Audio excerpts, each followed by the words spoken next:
네, 한 주를 좀 웃으면서 시작할 수 있는 투자 전략 이분과 함께 세워볼 시간입니다. 오늘도 우리의 영업이사 박병주 이사님과 투자 전략 꼼꼼하게 세워볼게요. 선생님 안녕하세요. 반갑습니다.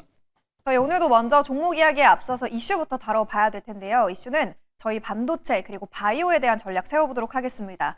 올 한 해 동안 글로벌 증시 랠리를 견인했던 기술주가 좀 주춤한 가운데 지금 제약바이오주가 고개를 들고 있죠. 미증시 그리고 국내 증시에서 모두 제약바이오주가 강한 상승 탄력을 최근 보여주고 있습니다.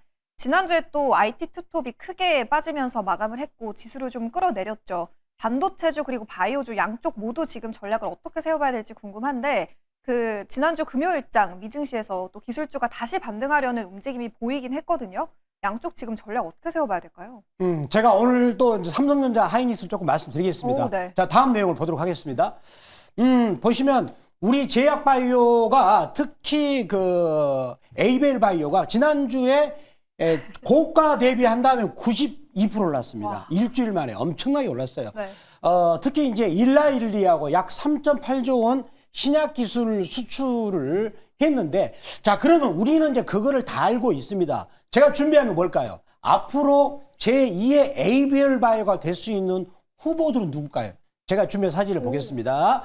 자, 여기서 사진을 캡처하셔도 됩니다. 후보주를 보면. 네. 자, 먼저 에이벨 바이오는 저희들이 얘기했고요. 이제 리가켄 바이오 요 부분은 아마 시청자님들이 많이 들어보셨을 거예요. 알테오젠도. 자, 그러면 한미약품을 보도록 하겠습니다. 한미약품은 이제 여기서 한 가지, 요거는 이제 비만 치료제. 전번에 우리나라 국내를 대상으로 한, 동양인을 대상으로 한 비만 치료제 같은 경우는 임상 3상이 끝나가지고 식약청 허가가 들어가 있는 상황이고요. 아마 저는 허가될 것으로 봅니다. 요거는 뭐냐면 국제 글로벌적으로 일라일이나 이런 글로벌 대상으로 해서 하는 비만 치료제인데, 또 하나 있습니다. 그 간 질환 치료제 맛이라고 하는 건데, 그 맛이 즉 간 질환 치료제, 그거는 간암으로 가기 직전에 막을 수 있는 건데, 환자가 전 세계적으로 5억 명인데, 알테오젠을 부자로 만들었던 머크. 자, 머크하고 한미약품이 서로 한미약품 기술을 사가가지고 간염 치료제의 결과가, 임상 2상 결과가 올해 12월 29일 날 나온다는 거. 그 규모가, 시장 규모가 비만 치료제 다음으로 큽니다. 현재는 40조지만 앞으로는 100조까지 커갈 수 있어요. 그 결과가 언제 나온다고요? 올해 12월 29일 날 나오니까 한미약품 계속 주시할 필요 있고요. 다음 우리가 준비한 내용이 있는데, 우리가 또 그 다음에는 퓨처캠이라는 회사가 있어요. 퓨처캠. 여기 중요한, 요 회사는 주가가 또 많이 왔어요. 비만 치료제 관련한 건데 많이 왔는데, 퓨처캠이라는 회사는 특히 FC705. 자, 그 FC705를 가지고 이제 요게 살짝 표기가 잘못됐네요. 비만 치료가 아니고요. 뭐냐면 그 방사선을 가지고 암을 치료를 하는 겁니다. 거기 부분에 대해서 역시 이번에 10월 달부터 그 빅파마들하고 현재 라이선스 아웃 기술 수출을 현재 얘기를 하고 있습니다.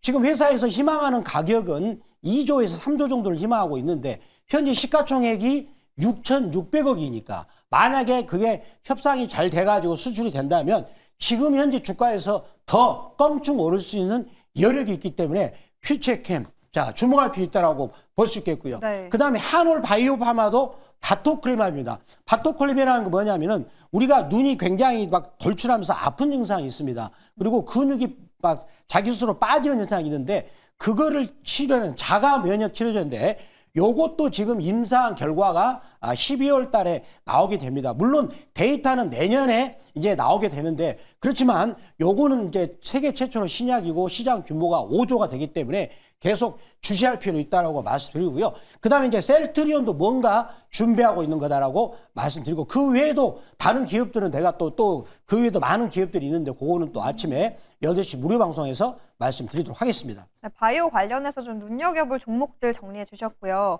반도체 관련해서는 어떻게 봐야 될까요? 반도체 여기 부분에서는 이번에 보니까 그 마이크론 테크놀로지죠. 디램 업체, 미국 업체인데, 네. 그 주가가 이번 금요일 날 한 4% 정도 올랐죠. 그리고 샌디스크, 그 낸드플리스도 올랐는데, 맞아요. 요 내용은 60% 인상이 됐다고 하는 건 맞습니다. 근데 한 가지 이걸 아셔야 되는 거는, 요 인상하기 위해서 협상을 언제 했겠습니까? 아마 9월 달부터 했겠죠. 그러면 누군가는 그 정보를 알고 주가는 이미 왔다는 겁니다. 예를 들어서 삼성전자 주가가 6개월 만에, 즉 부산시 아파트 값으로 본다면 부산시 아파트 값이 통째로 6개월 만에 2배 올라간 것이고요. 그리고 SK 하이닉스는 대전시만한 전체 아파트 값이 2달 만에 무려 2배 반이 올랐다는 겁니다. 그럼 우리가 생각한다면 대전시 전체 아파트 값이 2달 만에 2배 반이 올랐다. 그러면 내가 아파트 살려고 하겠습니까?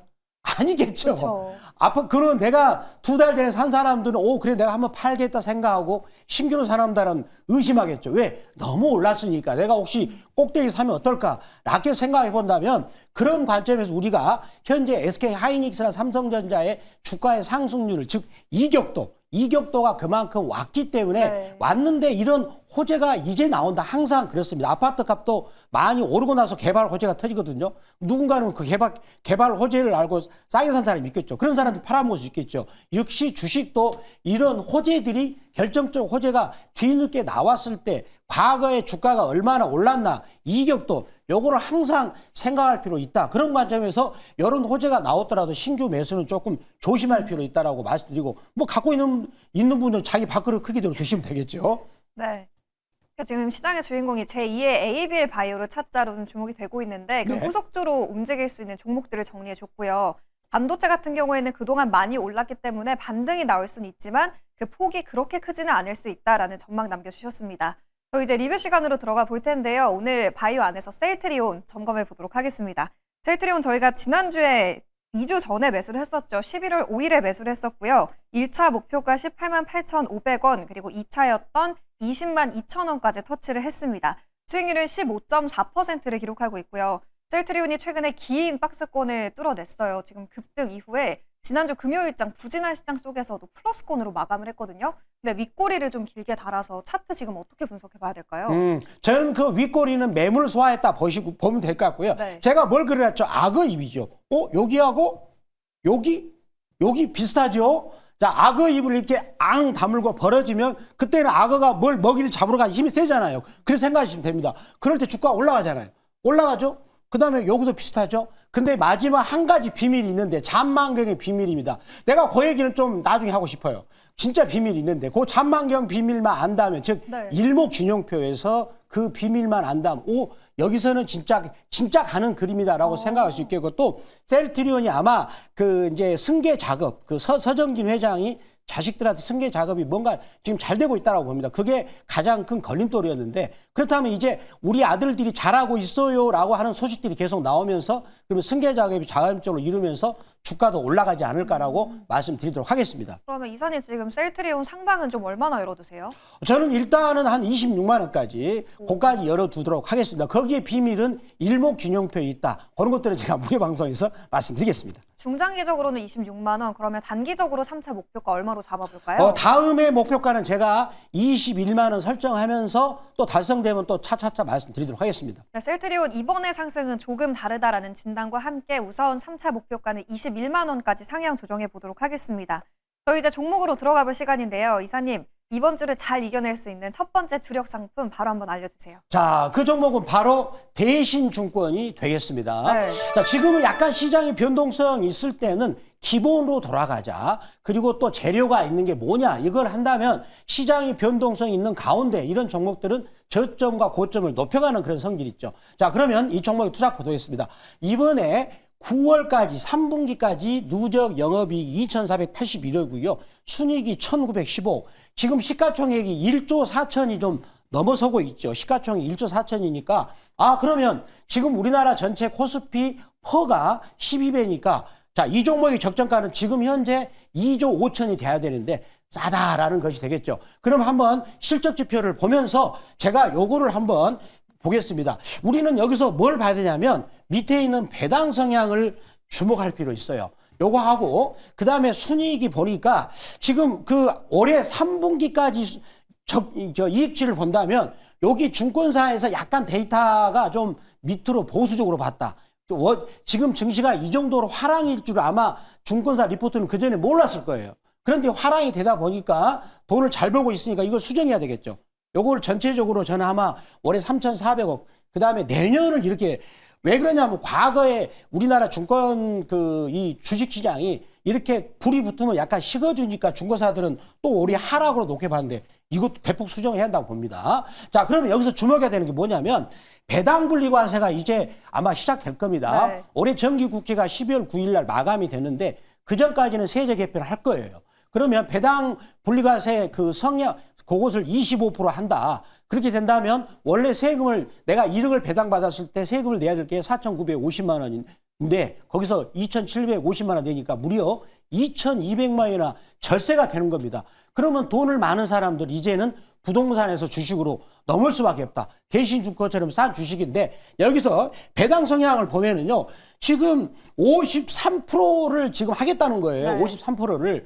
이거 올해 이제 내년에 하겠다는 건데 이거는 무슨 얘기냐면 이 회사가 순이익을 번 것의 절반을 배당으로 주겠다 이 말이에요.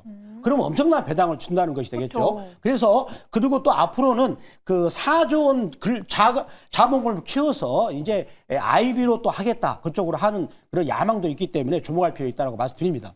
시장이 최근 좀 흔들리고 있기 때문에 다시 기본으로 돌아가자 저평가 종목 공략해보자라는 전략이었습니다. 대신증권 지금 가격 전략 어떻게 세워봐야 될까요? 가격 전략은 제가 그래프를 보면서 설명드리겠습니다. 네. 전형적인 N자 패턴이죠. 61선이 받치고 21선 N자 패턴을 하면서 계속 저점 고점을 높이고 있습니다. 그러면 가격 전략으로 바로 들어가겠습니다. 네. 가격 전략은 매수가 범위는 29,000원 혹은 시초가 말씀드리겠고 1차 목표가는 7% 이권이 31,000원, 2차는 15% 이권이 33,500원, 손절가는 24,000원 말씀을 드리도록 하겠습니다. 네, 저희 첫 번째 종목은 증권주였고요. 바로 이어서 다음 종목도 들어보도록 하겠습니다. 두 번째 주력 상품도 공개해 주시죠. 바로 대웅제약이 되겠습니다. 바로 우루사죠. 우루사. 이거 하면 우리 떠오르는 게 우루사 아닙니까? 자, 그러면 이 종목의 투자 포인트를 보도록 하겠습니다. 자, 이번에 그 올해 실적 지표를 한번 보도록 할까요? 올해 보니까 매출액이 1조 5천억. 자, 이 정도로 굉장히 큰 회사가 되겠고요. 자, 그다음에 이제 올해 보면은 이제 이건 작년이죠. 2026년 전망치인데 매출액이 1조 5천이고 그다음에 영업이익이 2,260억. 그리고 2027년 가면 영업이익도 2,530억으로 증가하는데 자 이렇게 실적을 좋게 만들어주고 있죠. 그다음에 여기서 우리가 또 주목을 할 필요가 있는 게 자 ROE가 보시면은 14.9%. 제약업체에서는 ROE가 매우 높은 편이다. 이 말은 무슨 얘기입니까? 회사에서 성장성을 높이면서도 아직까지는 배당 성향이 낮지만 네. ROE가 높으니까 이제 배당 성향 0.4에서 뭐 3% 정도는 올라가지 않을까. 따라서 이것도 이제 뭡니까 좀 그 주가가 낮기 때문에 배당도 할 수 있는 종목이다라고 볼 수 있겠고요. 다음 투자 포인트를 보도록 하겠습니다. 네. 보니까 우리나라 전통적인 제약사들이 한 가지 단점이 뭐냐면 자기들이 돈을 예전에 과거에 벌어놨기 때문에 공격적으로 투자를 하지 않아요. 그래서 주가가 안 간 건데 자, 이 회사를 보니까 당뇨약 엠블로라는 그 국내 신약을 만들어 가지고 남미 쪽에 수출하는데 우리가 알다시피 남미 사람들은 좀 뚱뚱하잖아요. 그 뚱뚱하면 어떻게 됩니까? 당연히 당뇨가 생기는 거 아니겠습니까? 그래서 남미 당뇨 시장이 총 한 8조 정도가 된다 그럽니다. 그래서 현재 남미의 수출 금액이 1,433억으로서 이게 수출을 하고 있다는 거. 그다음에 요걸 기반으로 해서 동남아시아 쪽으로도 수출할 수 있는 그 준비를 하고 있다라고 볼 수가 있겠고요. 자, 앞으로는 이제 더 디지털 기기지요. 혈압기 카트 BP, 그 다음에 병상을 AI가 모니터링하는 싱크를 주목할 필요 있겠는데, 요게 앞으로 27년 가면은 여기 두 개 합해가지고 매출액이 1,000억 정도 예상할 수 있기 때문에 새로운 어떤 성장 동력을 하겠고요. 제가 시간 관계상 이 회사가 준비하고 있는 그 신약 있지 않습니까? 파이프라인. 그거는 제가 무료 방송 자세히 말씀드리도록 하겠습니다. 네, 시간 관계상 자세한 파이프라인은 무료 방송에서 소개를 해주시기로 했고요. 대웅제약이 최근에 급등이 좀 연이어서 나왔잖아요. 지난번에도 7% 올랐는데 지금 가격 구간 어떻게 잡아봐야 돼요? 자, 대웅제약을 자 우리가 한번 보도록 하겠습니다. 대웅제약을 일봉으로 보시면은 이렇게 이게 많이 올라왔는데 그러지 않습니까? 네. 자, 그럼 많이 올라왔죠. 무서워. 근데 주봉을 보니까 이제 악의입을 뚫죠. 자, 우리가 악의입을 왜 봅니까? 악의입을 뚫기 전에는 주식이 언제 갈지 모르는 거예요. 내가 그걸 언제 올랐죠? 어떻게 알아? 근데 결국은 악의입이 다 간다는 신호를 보이는 건데 월봉도 이제는 막 뚫었기 때문에 눌림목 때마다 매수할 찬스다라고 말씀드립니다. 가격 전략도 세워주세요. 자, 가격 전략은 매수가 범위는 17만 3,800원 혹은 시가 말씀드리겠고요. 1차 목표가는 7% 이익권이 18만 6천 원, 2차 목표가는 15% 이익권인 20만 원, 손절가는 13만 5천 원 말씀드리도록 하겠습니다. 네, 이사님, 저희가 지난주에 담았던 이뮤논시아 그리고 퓨처캠 같이 이렇게 시장이 흔들리는 가운데서도 굳건한 종목들이 포트에 많아요. 이 종목에 대한 후속 전략 어디로 가면 또 들어볼 수 있을까요? 지금은 이제 보니까 12월 10일 미국이 금리를 결정하기 전까지는 반도체나 이런 그동안에 많이 오른 종목들은 조금 박스권에서 횡보할 것으로 예상합니다. 그렇지만 제약바이오나 그다음 배당분리과세 그리고 자사주에 관한 이런 상법 개정안 관련주들은 계속 올라갈 것이다. 특히 제약바이오가 굉장히 가다라고 봅니다. 그런 전략을 아침 8시 무료방송 말씀드리겠고요. 그리고 MBN골드 박병주 무료 주식 밴드로 들어오시면 그 종목을 문자처럼 받을 수 있다고 말씀드리도록 하겠습니다. 네, 오늘의 종목이었던 대신증권 그리고 대웅제약까지 챙겨가 보시면 좋을 것 같고요. 저희는 내일도 이 시간에 탄탄한 종목들과 함께 돌아오도록 하겠습니다. 오늘 말씀 고맙습니다. 감사합니다.